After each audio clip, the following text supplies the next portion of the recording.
warahmatullahi wabarakatuh.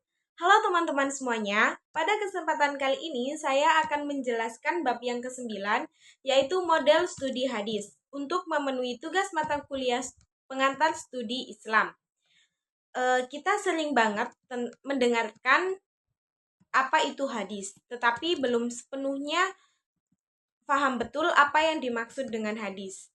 Pada kesempatan kali ini saya akan membahas bagaimana hadis itu diklasifikasikan sampai bagaimana para ulama menelitinya biar kita tahu mana yang asli dan mana yang enggak.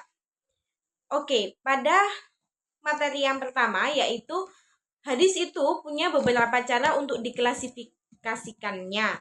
Yang paling dasar adalah berdasarkan ujung sanad atau siapa sebenarnya sumber paling akhirnya. Kalau sanadnya berujung ke Nabi Muhammad, namanya hadis marfu.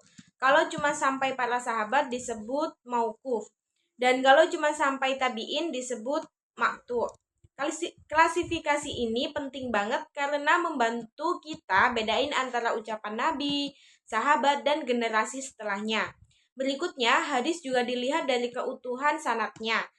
Ada hadis musnad, yaitu yang sanadnya lengkap dari awal sampai akhir. Ada juga mursal, munqati, mu'dal, mu'alla, dan mu'dalas.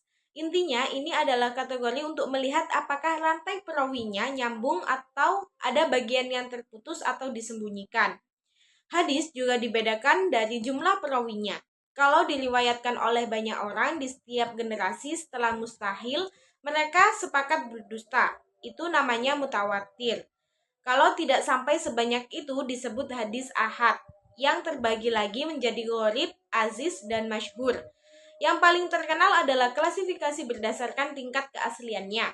Sahih, yaitu yang sanadnya kuat, perawinya terpercaya, dan isi hadisnya tidak bertentangan.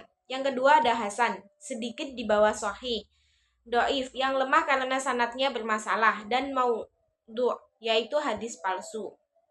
Nah, dari sinilah muncul apa yang disebut metodologi kritik hadis. Ulama sejak dulu mengembangkan cara untuk memeriksa kualitas hadis, baik dari sisi sanad atau kritik eksternal maupun isi atau matan, yaitu atau kritik internal. Tujuannya jelas memastikan mana hadis yang benar-benar berasal dari Nabi dan mana yang harus ditolak. Di zaman sekarang, studi hadis berkembang makin luas. Ulama modern gak cuma memakai pendekatan klasik, tapi juga pendekatan tematik, secara sejarah, sosial, bahkan digital. Salah satu metode populer sekarang adalah hadis tematik, yaitu mengumpulkan semua hadis tentang satu topik supaya maknanya lebih lengkap dan gak dipahami secara terpotong-potong. Metode ini bikin kita bisa melihat hadis dalam gambaran besar, menjelaskan perbedaan-perbedaan, dan menyesuaikan pemahaman dengan konteks zaman. Pada akhirnya, baik Al-Quran maupun hadis tetap relevan untuk kehidupan modern. Al-Quran mengajarkan nilai-nilai seperti keadilan dan amanah, seperti yang dijelaskan dalam Quran Surat An-Nisa ayat 58. Begitu juga hadis, misalnya sabda Nabi bahwa setiap kita adalah pemimpin dan akan dimintai pertanggungjawaban atas apa yang dipimpin. Ajaran-ajaran ini tetap cocok untuk dunia hari ini, bahkan semakin dibutuhkan. Jadi kesimpulan dari materi tersebut adalah hadis bukan sekedar teks lama, tetapi sumber ajaran yang dijaga dengan proses panjang dan teliti. Mulai dari klasifikasi sanad, penelitian perawi, sampai kritik matan, semua itu dilakukan supaya kita bisa memahami ajaran Nabi dengan benar.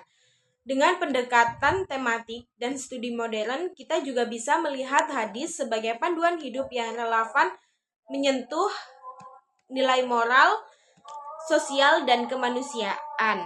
Sekian yang bisa dapat saya sampaikan.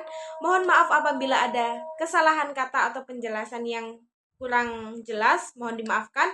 Wassalamualaikum warahmatullahi wabarakatuh.